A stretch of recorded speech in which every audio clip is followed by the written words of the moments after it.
Bonjour tout le monde. On va traiter aujourd'hui un cours sur la loi de la gravitation universelle qui a été établie par Newton. Vous connaissez tous la légende qui dit que Newton aurait euh, vu une pomme tomber, ou alors qu'une pomme serait même tombée sur sa tête, et qu'il aurait alors eu l'idée de la gravitation. Donc là, je vais reprendre un petit peu cette idée-là, même si elle n'est pas tout à fait vraie. Euh, donc, pourquoi est-ce qu'il a pensé à ça? Imaginez un arbre avec une pomme qui tombe. Quel lien il y a avec une lune? Donc, si vous imaginez un arbre très très grand, avec une pomme qui est pratiquement de la taille d'une lune, est-ce que la pomme tomberait sur Terre? La réponse est oui, elle tomberait bien sur Terre. Elle mettrait très longtemps, assez longtemps à tomber sur Terre, mais elle tomberait sur Terre au bout d'un moment. Donc pourquoi est-ce que la Lune ne tombe pas sur Terre? Pour y répondre, en fait, vous avez quelques petits éléments de réponse ici. Si vous lancez un canon par terre, sur Terre, il va retomber, parce qu'il est attiré par la Terre, par le centre de la Terre plus exactement. Si vous le tirez avec une vitesse initiale plus importante, il va retomber plus loin. Et si vous le lancez avec une vitesse initiale encore plus importante, il va retomber encore plus loin. Mais le problème, c'est que la Terre n'est pas plate. Si la Terre était plate, ici, elle serait retombée, ici. Mais comme elle tombe et que la Terre n'est pas plate, donc elle rate à chaque fois le sol. Donc, ce qui fait qu'elle tourne autour de la Terre.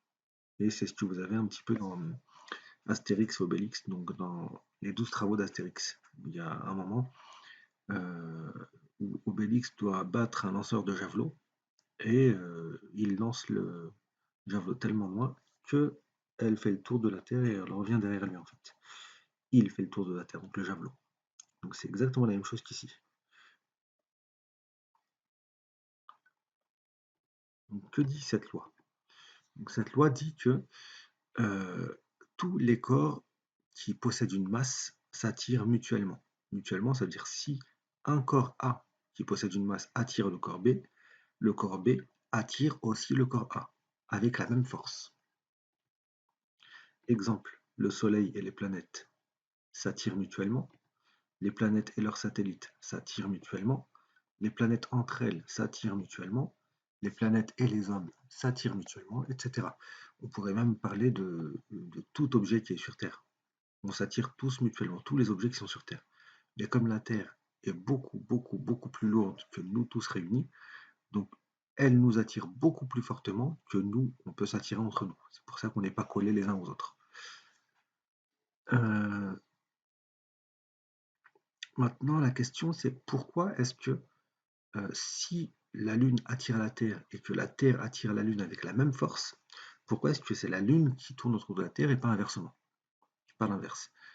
Tout simplement parce que c'est la Terre qui a la plus grande masse. Donc quand on a une grande masse, euh, on a plus de mal à bouger, à avoir un mouvement. Pour avoir un mouvement, pour donner un mouvement à quelque chose qui a une grande masse, il faut avoir une grande force. Donc si vous voulez pousser une bille, c'est très facile. Si vous voulez pousser une voiture, c'est un peu plus difficile. Si vous voulez pousser une maison, c'est impossible pour vous. Donc c'est un petit peu la même chose. Donc la Lune attire la Terre, mais avec une force tellement infime pour la Terre, parce qu'elle est lourde, qu'elle ne bouge pratiquement pas. Alors que la Terre attire la Lune avec la même force avec laquelle la Lune a attiré la Terre, mais ça suffit pour la Lune, parce qu'elle est moins lourde, donc ça lui suffit pour elle avoir un mouvement autour de la Terre.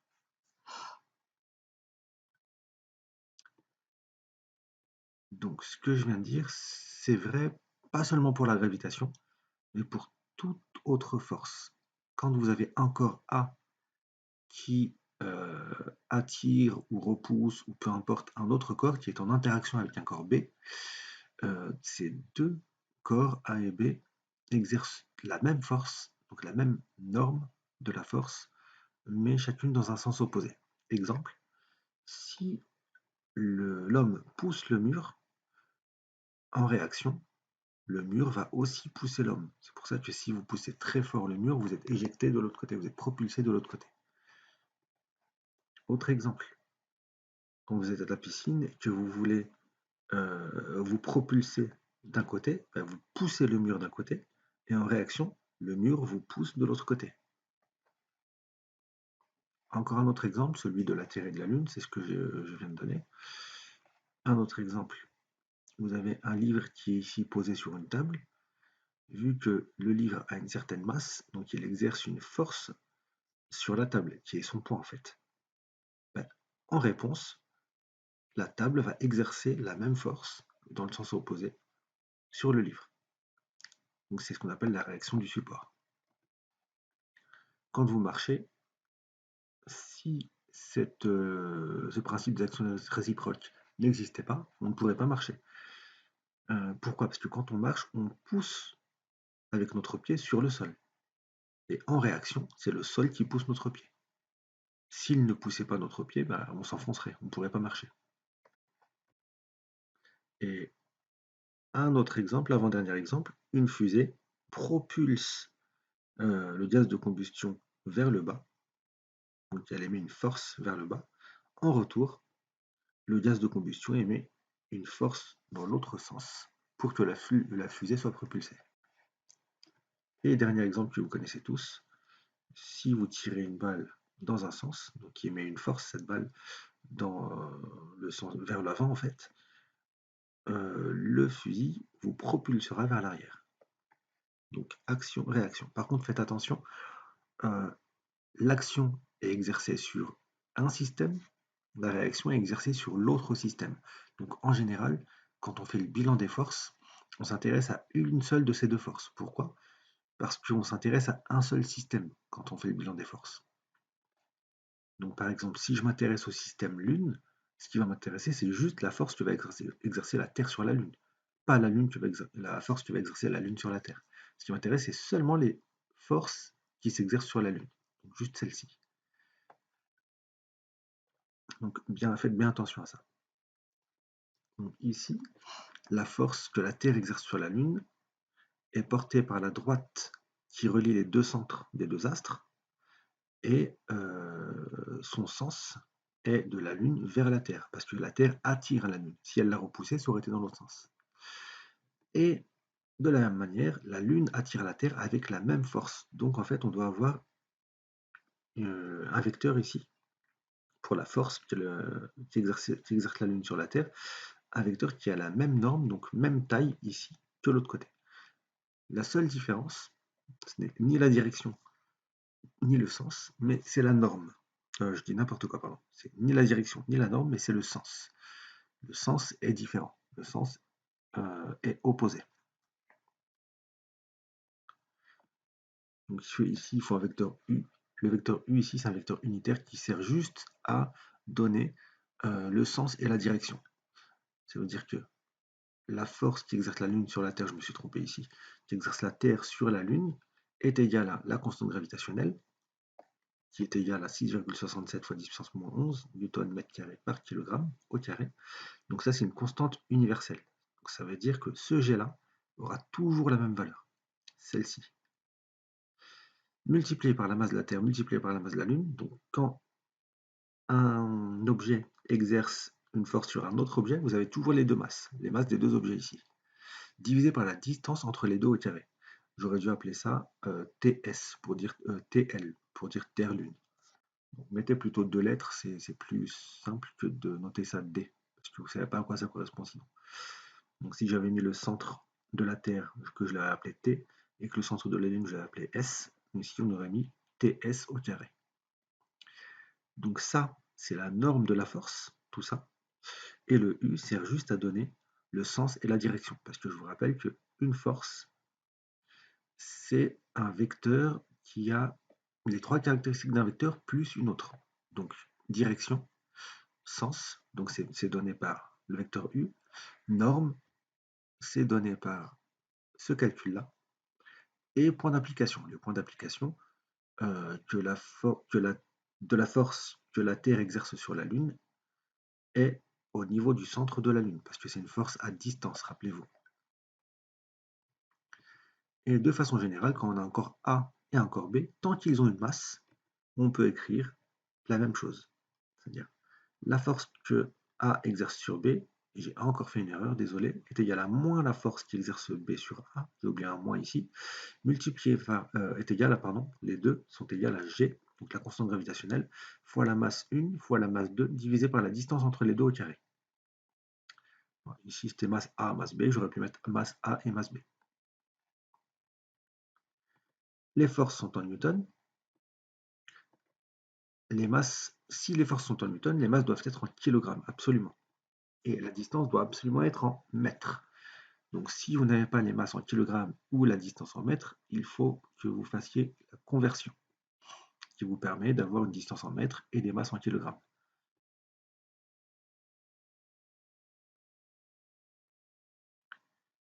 Donc, qu'est-ce qu'on apprend avec cette formule-là? On apprend que vu que la force qui exerce A sur B est égale à, si on parle juste de norme, on enlève la flèche ici et on enlève le U ici. Donc la force, c'est égal à G fois M1 fois M2 divisé par D au carré. G, c'est une constante. Donc, prenons les choses une par une. Si on dit que la force est égale à G fois M1, donc tout le reste, c'est une constante, on va dire. Ça veut dire que F et M1 sont proportionnels. Ça veut dire que la force est proportionnelle à la masse 1, mais aussi à la masse 2. Ça veut dire que plus les masses sont importantes, plus la force sera importante. Donc la force entre la Terre et la Lune est beaucoup plus importante que la force qui existe entre moi et la Terre. Parce que j'ai une masse très très très faible par rapport à la Lune. La force entre moi et l'ordinateur qui est devant moi est encore beaucoup beaucoup plus faible que la force entre la Terre et la Lune aussi, par exemple. Et la force qui existe entre la Terre et le Soleil est beaucoup plus importante que celle entre la Terre et la Lune, vu que le Soleil a une masse beaucoup beaucoup plus importante que celle de la Lune. Donc la force est proportionnelle aux deux masses, mais elle est inversement proportionnelle à la distance au carré entre les deux masses. Ça veut dire que plus la distance sera importante et plus la force sera faible. Ça veut dire que pour qu'il y ait une force importante entre les deux masses 1 et 2, il faut que la distance soit la plus faible possible. Si je double une distance, si par exemple, imaginez que la force entre la Terre et la Lune est de tant de newtons, peu importe. Si je veux doubler cette distance entre la Terre et la Lune, la force va être divisée par 4. Parce que si je double D, 2 au carré, ça fait 4. Si je triple D, 3 au carré, ça fait 9. Donc si je triple la distance, la force sera 9 fois moins importante. Donc elle diminue très très fortement la force. Et ça, c'est ce que je viens de dire.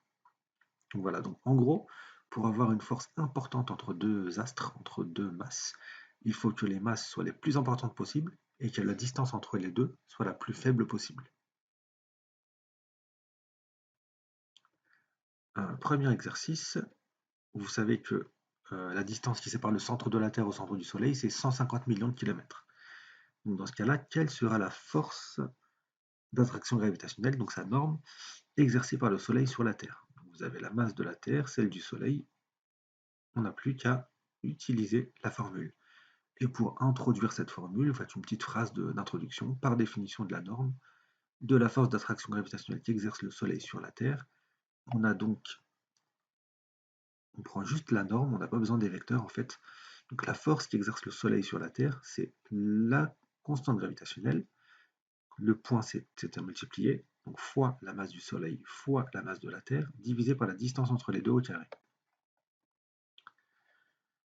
Faites très attention.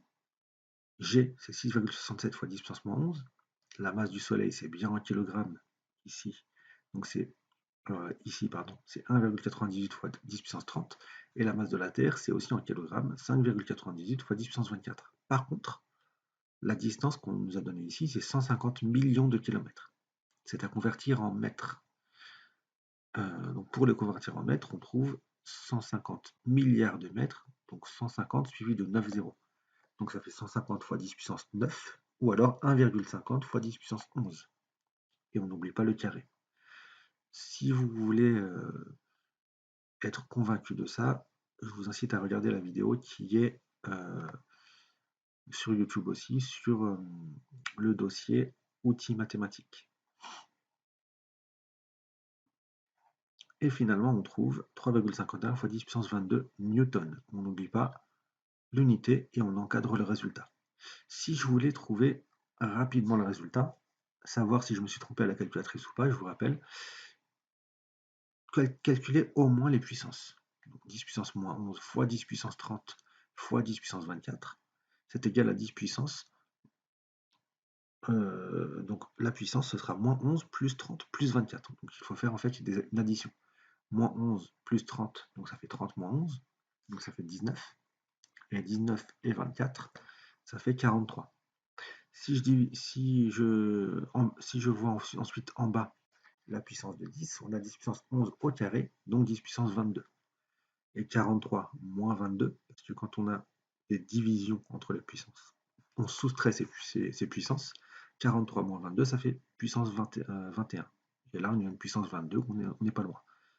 Donc la puissance 10, elle est juste due, puissance 22, donc le 1 de différence, c'est juste dû au fait qu'on n'a pas calculé 6 fois 2 fois 5 au 6 divisé par 1,5 au carré.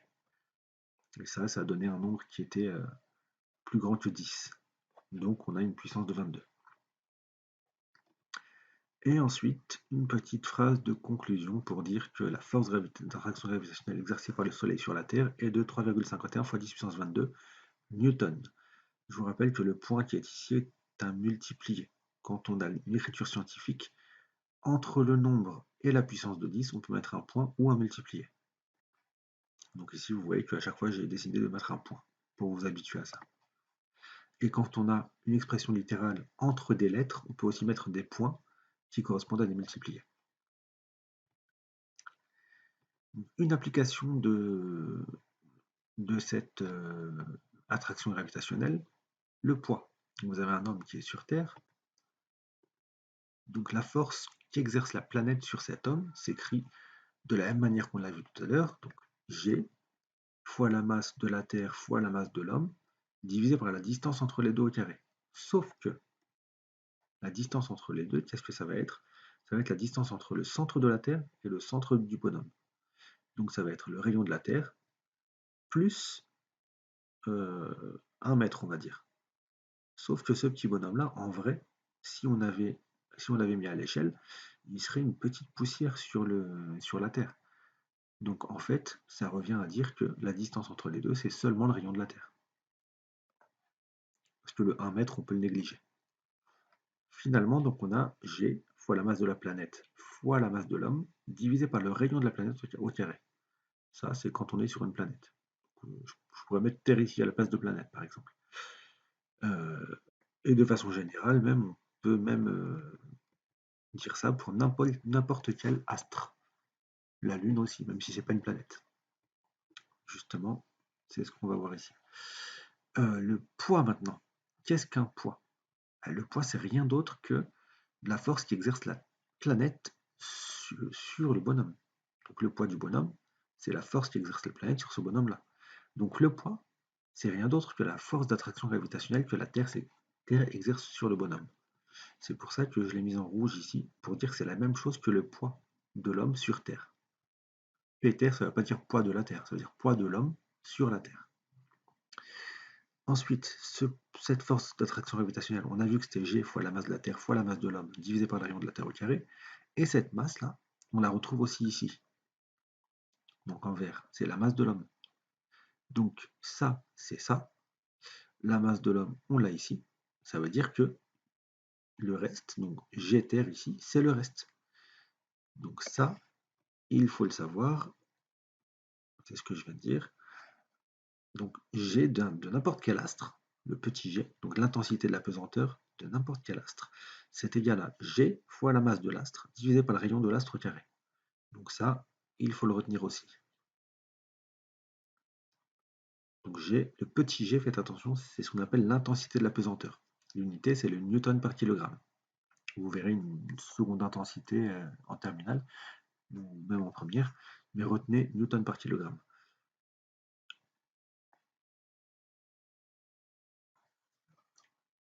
Donc maintenant, on va voir ce qu'est la chute libre. Donc, quel lien il y a entre le poids et la chute libre?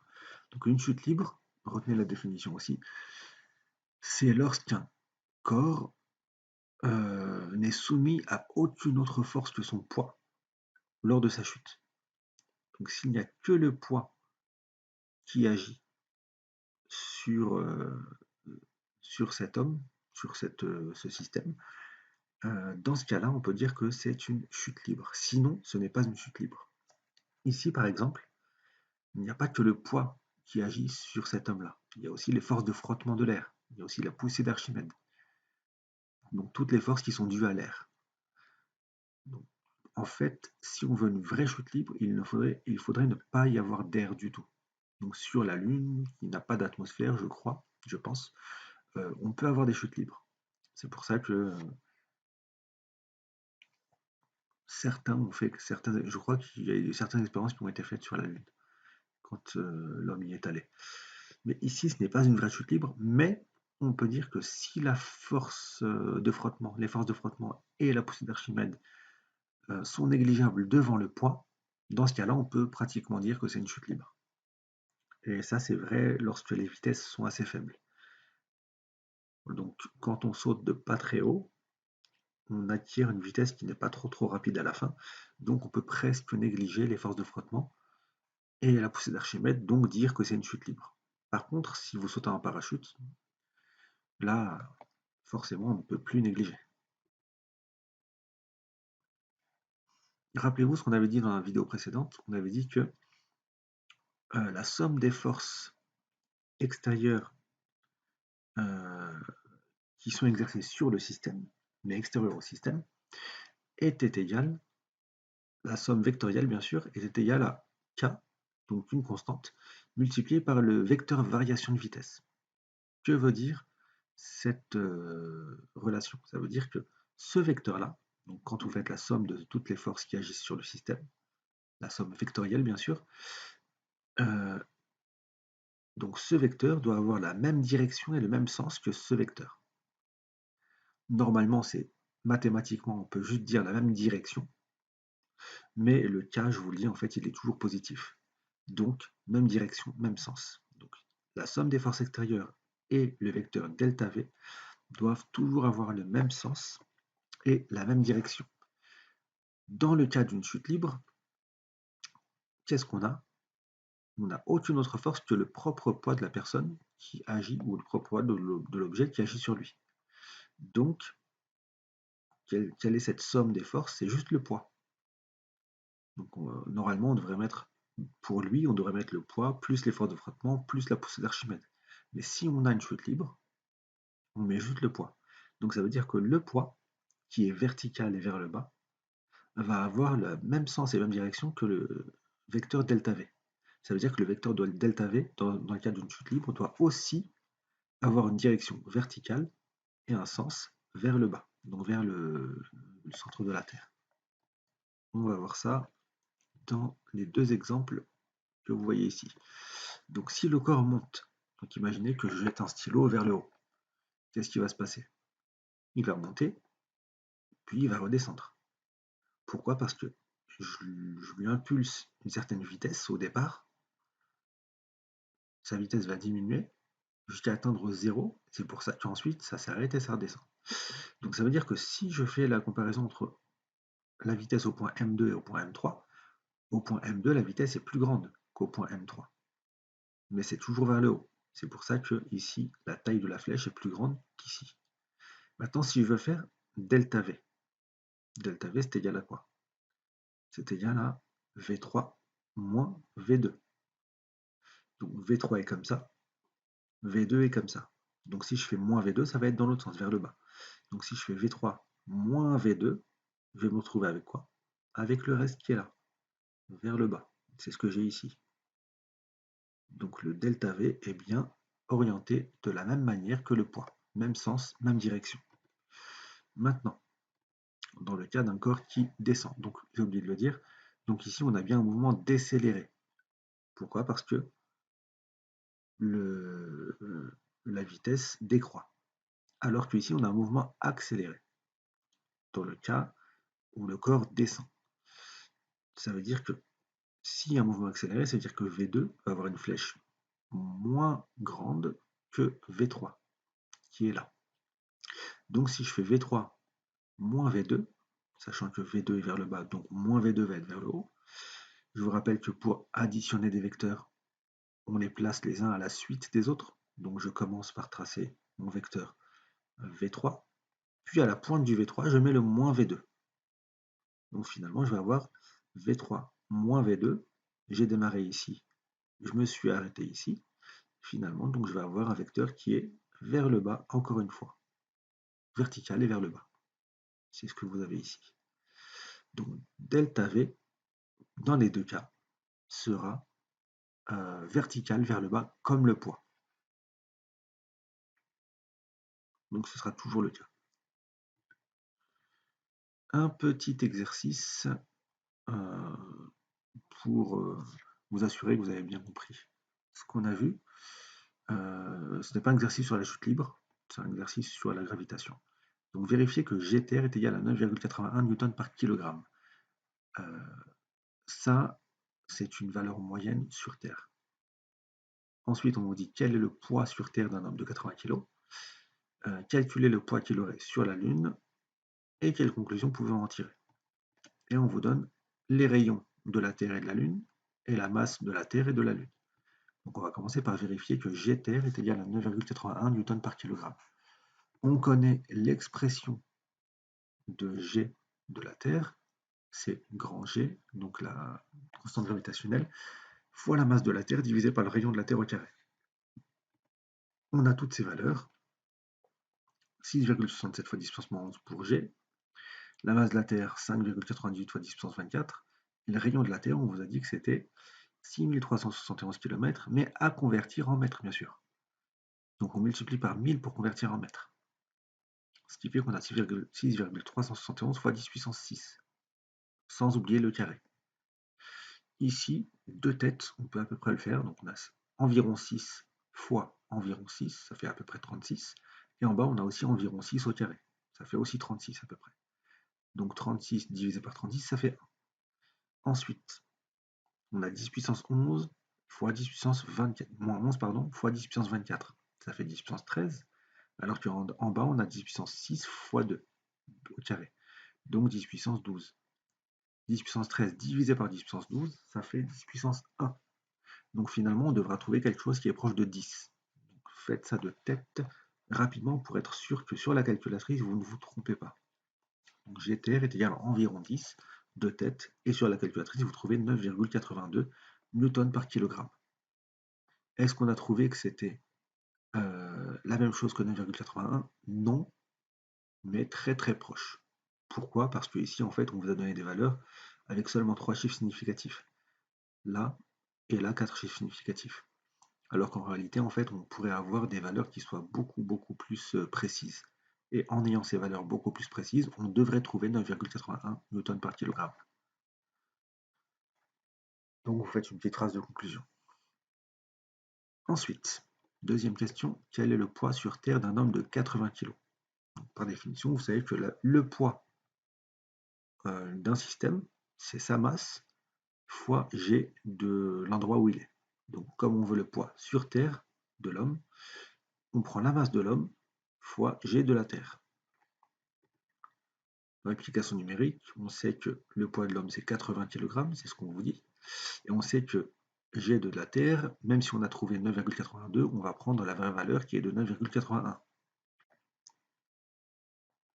Et finalement, on trouve 7,8 fois 10 puissance 2.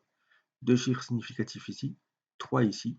Donc je dois remettre 2 qui est des deux données qui sont la masse de l'homme et G de la Terre, celle qui en contient le moins. Ici j'ai deux chiffres significatifs, ici j'en ai 3, donc j'en choisis 2. 7,8 fois 10 puissance 2. Comme normalement on avait 780 quelque chose, on ne pouvait pas mettre, on ne pouvait pas enlever un chiffre comme ça, donc mettre 78. C'est pas du tout pareil que 784 par exemple. Donc vous devez absolument passer par l'écriture scientifique et ne garder que deux chiffres significatifs par la suite.